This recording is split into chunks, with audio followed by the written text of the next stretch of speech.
प्रेम से बोलिए राजा रामचंद्र भगवान की जय।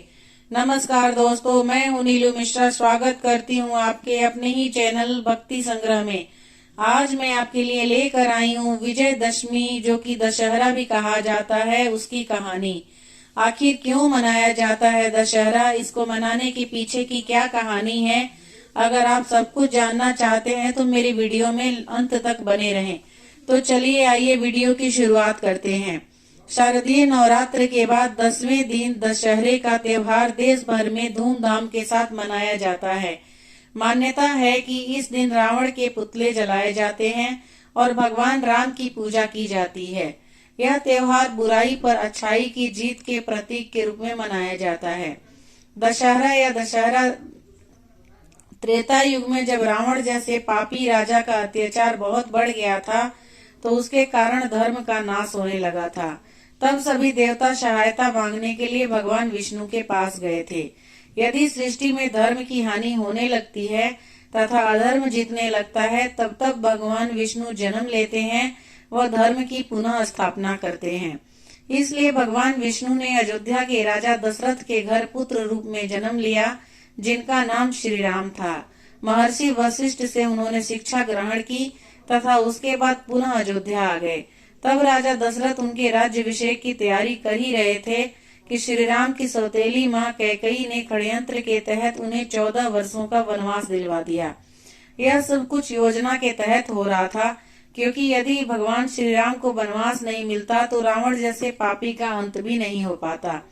14 वर्ष का वनवास भी आवश्यक था, क्योंकि रावण के राक्षसों की सेना इतने वर्षों में बहुत बड़ी हो गई थी तथा भयंकर राक्षस भारत की धरती पर हर जगह फैल चुके थे।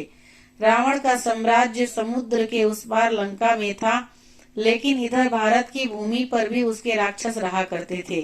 इसलिए 13 वर्षों तक श्री राम ने अपने छोटे भाई लक्ष्मण सहित एक एक करके इस ओर के सभी राक्षसों का वध कर दिया। भगवान श्री राम के 14 वर्ष के वनवास के दौरान रावण द्वारा माँ सीता का हरण कर लिया गया था। अपनी पत्नी सीता को बचाने और अधर्मी रावण का नाश करने के लिए भगवान श्री राम ने रावण के साथ कई दिनों तक युद्ध किया।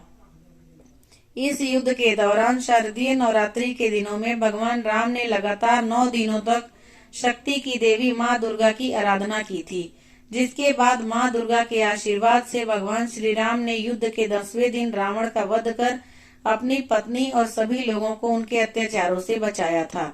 इसी परंपरा को मानते हुए हर वर्ष दशहरा का त्योहार मनाया जाता है। इस दिन रावण, मेघनाथ और कुंभकर्ण को बुराई का प्रतीक मानकर उनके पुतले जलाए जाते हैं। पौराणिक मान्यताओं में विजयदशमी को मनाने के पीछे एक और कहानी बताई गई है। इस दिन माँ दुर्गा ने चंडी रूप धारण करके महिषासुर नामक असुर का भी वध किया था। महिषासुर और उसकी सेना द्वारा देवताओं को परेशान किए जाने की वजह से माँ दुर्गा ने लगातार 9 दिनों तक महिषासुर और उसकी सेना से युद्ध किया था और 10वें दिन उन्होंने महिषासुर का अंत करने में सफलता प्राप्त की। इसलिए भी शारदीय नवरात्रि के बाद दशहरा मनाने की परंपरा है। एक और पौराणिक कथा के अनुसार कहा जाता है कि इसी दिन पांडवों को वनवास हुआ था और वे वनवास के लिए प्रस्थान कर गए। इसी दिन अज्ञातवास समाप्त होते ही पांडवों ने शक्ति पूजन कर समी के वृक्ष में रखे अपने शस्त्र पुनः हाथों में लिए एवं विराट की गायें चुराने वाली कौरव सेना पर आक्रमण कर विजय प्राप्त की थी। इसी दिन पांडवों ने कौरवों पर भी विजय प्राप्त की थी। तो दोस्तों, दशहरा की कथा और जानकारी आपको कैसी लगी, मुझे कमेंट करके जरूर बताइएगा।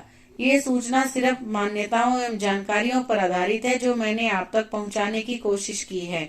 अगर आपको मेरी दी हुई जानकारी अच्छी लगी तो प्लीज मेरे चैनल को जरूर सब्सक्राइब कीजिएगा, ताकि फ्यूचर में जब भी मैं कोई वीडियो अपलोड करूं आपके पास नोटिफिकेशन जाए और आप मेरी वीडियो को